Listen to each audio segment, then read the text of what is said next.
Monsieur Blanquer, Monsieur Attal, c'est un honneur pour le FNAF de vous avoir sur le salon aujourd'hui.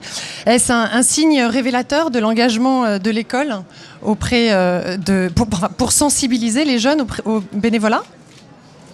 Oui, bien sûr. Déjà, le fait d'avoir un ministère qui englobe l'enjeu de l'éducation nationale, l'enjeu de la jeunesse et de la vie associative est évidemment un signe depuis qu'existe ce gouvernement. Il y a une nouvelle étape qui est clairement franchie maintenant avec la venue d'un nouveau secrétaire d'État, Gabriel Attal, qui va tout particulièrement suivre les sujets jeunesse et vie associative et le sujet du SNU. Et donc, oui, bien sûr, on doit relier ces sujets parce que l'engagement, c'est quelque chose que l'on acquiert assez tôt quant à l'état d'esprit. Et pour moi, c'est très important que ça devienne beaucoup plus présent à l'école, au collège et au lycée, que notamment à partir de l'âge du collège, il y ait un plus grand sens de l'engagement de nos élèves grâce aux opportunités qu'on leur offre de s'engager. Et concrètement, comment les sensibiliser alors dès le plus jeune âge pour que ce soit ancré dans leur ADN, dès l'école primaire même peut-être ? Oui, c'est quelque chose de progressif, forcément. Déjà, à l'école primaire, il y a tous les enjeux des valeurs de la République et des valeurs de la vie en commun et des valeurs du bien vivre ensemble. Donc, lorsqu'on renforce, par exemple, l'éducation morale et civique, c'est évidemment dans le sens de l'engagement qu'on le fait. Lorsqu'on développe à l'école maternelle les enjeux de l'empathie, de la capacité à se mettre à la place de l'autre, on prépare évidemment un état d'esprit qui est un état d'esprit d'engagement. Mais je crois que c'est à partir de l'âge du collège que ça peut se concrétiser vraiment, même si on peut imaginer à l'école primaire des actions qui sont souvent des actions altruistes, ça existe, et bien entendu, il faut les encourager. Mais à partir du collège, il peut y avoir une vraie conscience de l'engagement et des formes que prend l'engagement.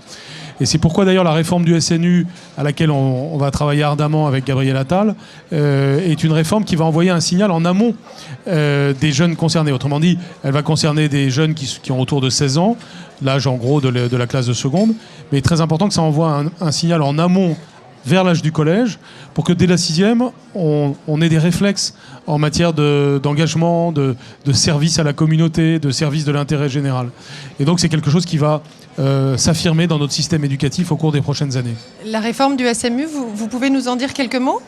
Oui, je peux peut-être laisser un peu la parole à Gabriel, puisqu'il va justement m'aider sur ce point, où on peut répondre à deux voix, mais je lui laisse en dire les grands principes, et peut-être je rajouterai quelque chose.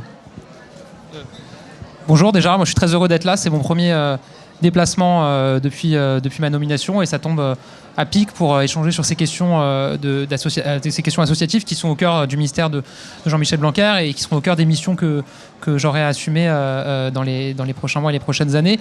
Moi, je suis frappé, et particulièrement chez les jeunes, par les aspirations qu'il y a à s'engager chez les jeunes. Et en même temps, beaucoup de jeunes disent j'ai envie de m'engager, mais je ne sais pas comment m'engager. Je ne connais pas le vecteur, je ne trouve pas le vecteur qui me permet de me flécher, entre guillemets, ou de m'accompagner vers la structure, qui va me permettre de développer cet engagement. Et l'enjeu du service national universel, pour moi, il est aussi avant tout celui-là. C'est-à-dire cultiver ce goût de l'engagement le plus tôt possible, donc à partir de 16 ans pour les jeunes donc de seconde, mais en amont, et Jean-Michel Blanquer l'a dit, c'est tout un parcours de citoyenneté et d'engagement qu'il faut réussir à déployer, à renforcer, à moderniser dans le cadre de l'éducation nationale. Et c'est ce à quoi on va s'atteler et ce à quoi le service national universel va venir renforcer tout ça. Voilà. Est-ce qu'on pourrait imaginer, par exemple, un partenariat avec des associations, des collectivités locales, entre celles-ci et les classes, les écoles, pour une collaboration sur le long terme ?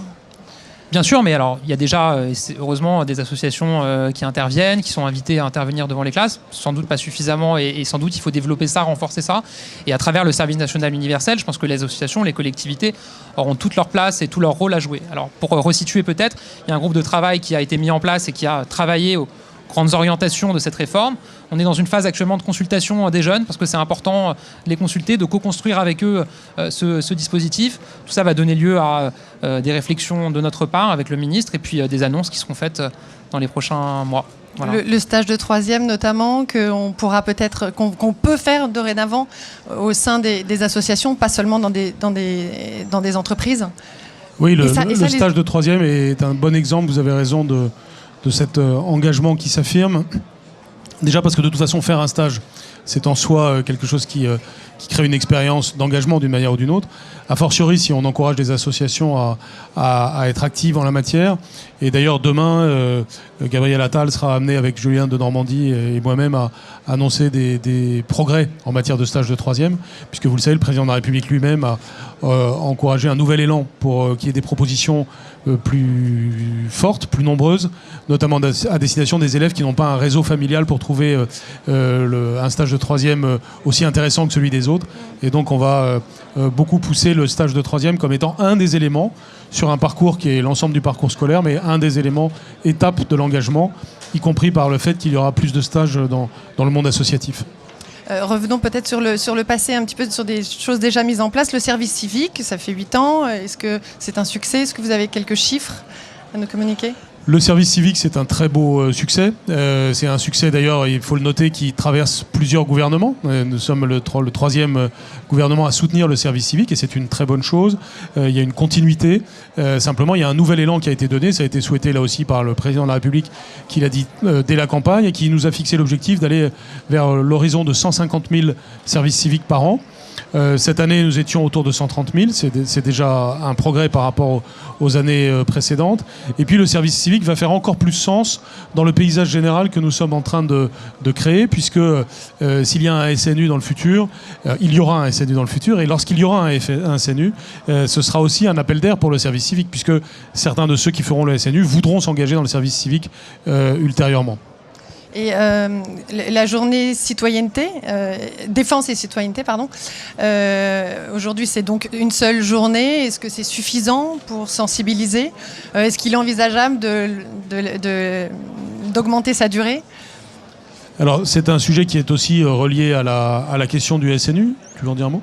Oui. D'accord. Oui, pour moi, clairement, le SNU a vocation à assumer les missions qui sont aujourd'hui celles de la JDC. Dans un autre cadre, il ne s'agit pas de faire une JDC élargie. Moi, je l'ai faite, ma JDC, donc ça s'appelait JAPD, je crois, à l'époque. En tout cas, c'était à peu près le même fonctionnement. C'était, je crois, 14 modules institutionnels qui nous étaient administrés, entre guillemets, en une journée. À la fin, je n'en ai pas retenu grand-chose, donc il faut progresser, c'est utile pour détecter un certain nombre de choses, notamment avoir de l'information en matière d'illettrisme. C'est important pour transmettre un certain nombre de valeurs et d'informations, et les personnes qui sont engagées le font extrêmement bien et sont vraiment dévouées pour ça. Mais je pense que justement on peut valoriser plus encore ce travail, et que le sens du service national universel, ça va être justement de permettre à ces personnes qui assument aujourd'hui ces missions et à ces missions en elles-mêmes d'être valorisées sur un plus long terme pour atteindre vraiment leurs objectifs. Voilà. Très bien. Merci à tous les deux. Merci beaucoup de votre présence ici. Merci.